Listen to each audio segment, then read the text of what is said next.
मी ही income generate केलेली आहे. लक्ष्मी माता तुमची कृपा माझ्यावर अशीच राहू द्या. Thank you, thank you, thank you. Hi everyone, I hope you all are doing absolutely amazing. मी श्रुती तुम्हा सगळ्यांचं खूप खूप मनापासून स्वागत करते माझ्या चॅनलमध्ये, श्रुती आणि बरंच काहीमध्ये.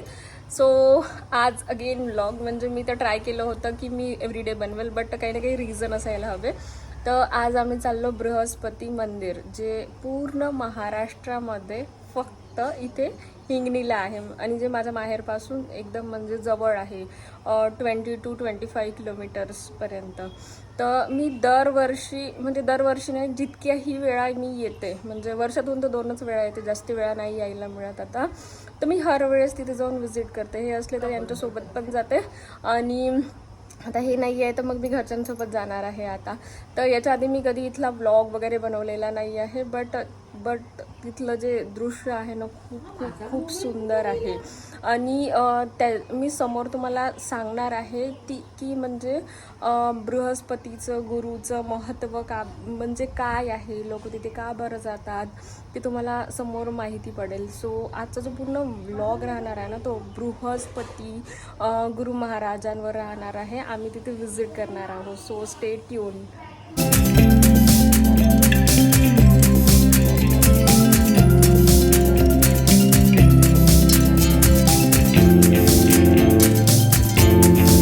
इथे कुठेही जायचं म्हटलं ना की ऑटो जास्ती प्रिफरेबल असतात, कारण हा आउटसाईड एरिया आहे. सो जास्ती अवेलेबिलिटी नसते इथे व्हेकल्सची.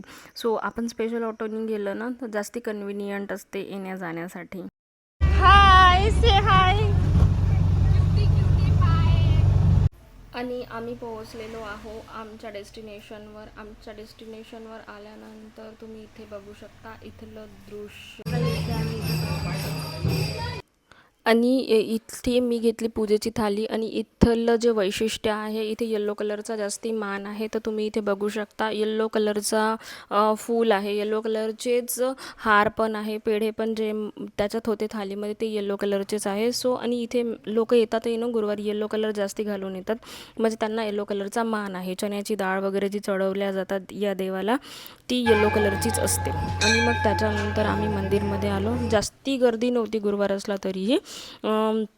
मग नंतर शेवटी माझा नंबर आला, बट इथून फक्त ज्यावेळेस आपला अभिषेक वगैरे असतो त्याच वेळेस आतमध्ये एंट्री मिळते, नाही तर आपल्याला पंडितजीच्याच हाताने पूजा करावी लागते. आणि इथे असं आहे की हे जे गुरु महाराज आहे, सगळ्या देवांचे जे गुरु आहे त्यांना गुरु महाराज म्हणतात, असं इथे म्हटलेलं आहे. तर म्हणून सगळे लोक इथे जातात, म्हणजे देवांचे जे देव आहे ते इथे आहे, म्हणून लोक इथे पूजा वगैरे करायला जातात. आणि हे जे आहे तुम्हाला दिसत आहे, हे आहे नवग्रह. ठीक आहे. मग इथे नवग्रहाची पूजा केली जाते. आम्ही म्हणजे हे जे नवग्रहाचं जे मंदिर आहे ना, हे तर मी इथेच बघितलं आहे. म्हणजे मी जितकी फिरली आहे, नवग्रहाचं जे मंदिर आहे ते मला इथेच दिसलं. तर मग पूजा वगैरे झाल्यानंतर नारळ वगैरे मिळालं, आणि इथे अजून सगळेच देव आहे. गणपती बाप्पाचं आहे, आपले हनुमानजी पण आहे, त्याच्यानंतर आपले शंकर भगवान पण आहे, त्यांचे सगळ्यांच्या पण मूर्ती इथे आहे. मग मी नंतर थोडीशी दक्षिणा वगैरे देऊन, त्यांनीही मला तिथे प्रसाद वगैरे दिला, नारळ वगैरे दिला. आता ते नारळ वगैरे मी घरी घेऊन जाईल, कारण हा चान्स मला खूप कमी येतो इकडे येण्याचा. मी इकडे आल्यानंतर बाहेर आपल्या शंकरजीची वगैरे पूजा करून आम्ही निघालो, आणि नारळ वगैरे फोडायचं होतं.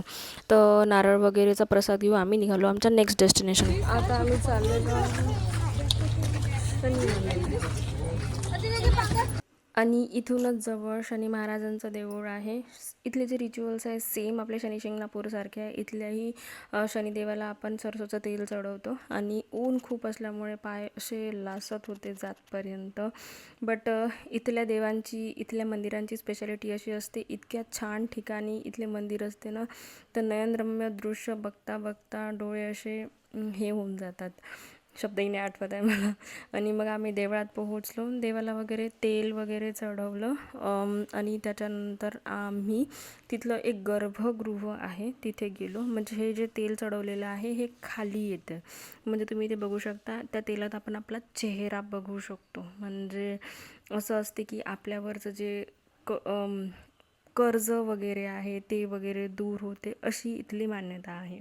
सो सगळ्या देवांचे दर्शन वगैरे केल्यानंतर हे आमचे नेहमीचे रिच्युअल आहे. आम्ही देवळात थोडा वेळ बसतो, थोडं शांती वगैरे. मग आम्ही प्रसाद वगैरे खाल्ला, मुलांनी वगैरे प्रसाद वगैरे खाल्ला आणि तिथून आम्ही बाहेर निघालो. बाहेर निघाल्यानंतर इथे ही एक घड्याळ आहे, म्हणजे ही अशी आहे की म्हणजे 12 वाजता त्याचा जो काटा एकदम मधात येतो आणि साईडनी असा तो हे होतो, म्हणजे जसजशी सावली येते तसतसे तितके वाजतात असं आहे. आणि हे जे आहे आणि हे आहे लक्ष्मी यंत्र. हे असं साईडनी दिसत नाही, म्हणून ते लक्ष्मी यंत्र पूर्ण दिसायला पाहिजे म्हणून असं वर मिररमध्ये बघावं लागते.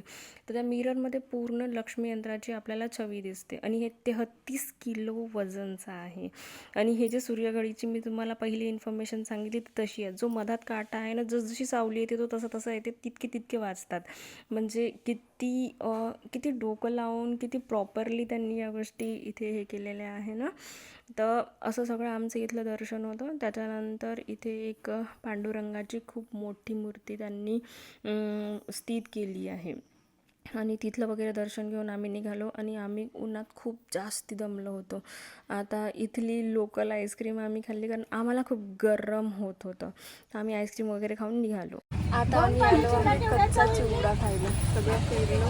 इथला कच्च्या चिवड्याची मजाच खूप वेगळी आहे आणि मला लहानपणापासून खूप आवडतं. यांच्या हातचा बनलेला, परवाच्या दिवशी मी खाल्ला तो घरी बनलेला होता, पण यांच्या हातचा बनलेला जो टेस्ट आला तो एकदम वेगळा आहे, तर मला तो खायचा आहे.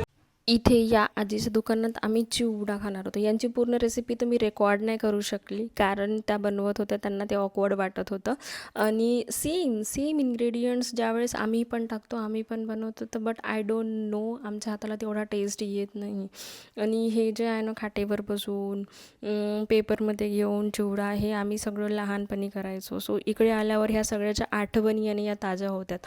आणि मला अधीराला या सगळ्या गोष्टी याच्यासाठी दाखवायच्या असतात, कारण माझं बालपण असं होतं आणि मला व्हिडिओज पण याच्यासाठीच रेकॉर्ड करायचे असतात, की म्हणजे मी नंतर इन फ्युचर 5 वर्षांनी 10 वर्षांनी कधीही बघेल ना, तर आठवण राहील की अरे हो, आपण असं होतं. आता जुन्या ज्या आठवणी होत्या त्या फक्त मेमरीजमध्येच आहे. सो आम्ही इथे बसून चिवडा वगैरे एन्जॉय केला. चिवड्याचा टेस्ट पण खूप अमेझिंग होता. आणि देवळाचा हा लास्टवाला परिसर राहिला होता बघायचा. अधीराला खूप मजा येत होती मंकीज बघण्यात. कसा वाटला आजचा हे टूर? मजा आली आज? काय केलं आज आपण? आज आम्ही दर्शन केलं, चिकटचा चिवडा खाल्ला, तो खूप तिखट होता. तिखट झालाय तो. नाही, पण मला आवडला. आम्ही घरी जाणार, आमचा आना आहे छोटासा. आणि आमचा परतीचा प्रवास सुरू झाला. आमचं सगळं दर्शन खाऊन पिऊन वगैरे झाल्यानंतर आता आम्ही निघालो आहे घरी. बट आम्ही सगळ्यांना फक्त व्हिडिओज आणि स्वतःचे फोटोज क्लिक करण्यात इतकं मग्न होतं की आम्ही सगळ्यांनी मिळून एकही फोटो काढला नाही. तर मग इथे आम्ही रोडवर ऑटो वगैरे थांबवून आम्ही एक व्हिडिओ पण शूट केला आणि सगळ्यांचा फोटो पण काढला. आणि म्हणजे यार खूप, म्हणजे मी एक्सप्रेस पण नाही करू शकत, इतकं छान वाटत होतं. आता आम्ही बाहेरून आलेलो आहे. आता बाहेर येऊन आता आम्ही आरामात बसून गोष्टी करणार आहे. ह्या आमच्या काकू आहे, या नेहमी म्हणजे मंदिरमध्ये दर्शन करायला जाते. तर आता आम्हाला, म्हणजे मी नेहमी तर नाही जात, मी जेव्हा येते तेव्हा जाते, बट ह्या नेहमी जाते देवाची पूजा करायला. तर काकू सांगेल आता, सांगा. गुरु बृहस्पती हे नागपूर शहराच्या इकडे पा चौकी खेड्यात आहे.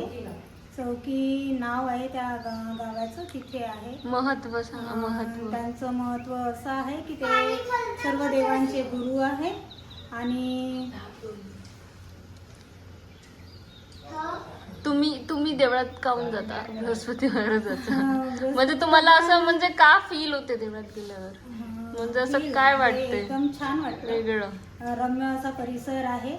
शनीश्वराचं मंदिर आहे, आजूबाजूला टेकड्या आहे, प्रसन्न वाटते आणि सुंदर असा देखावा, सुंदर असं स्थान आहे. आणि मेन म्हणजे आशिया खंडात 2च ठिकाणी गुरु बृहस्पतीचे मंदिर आहे.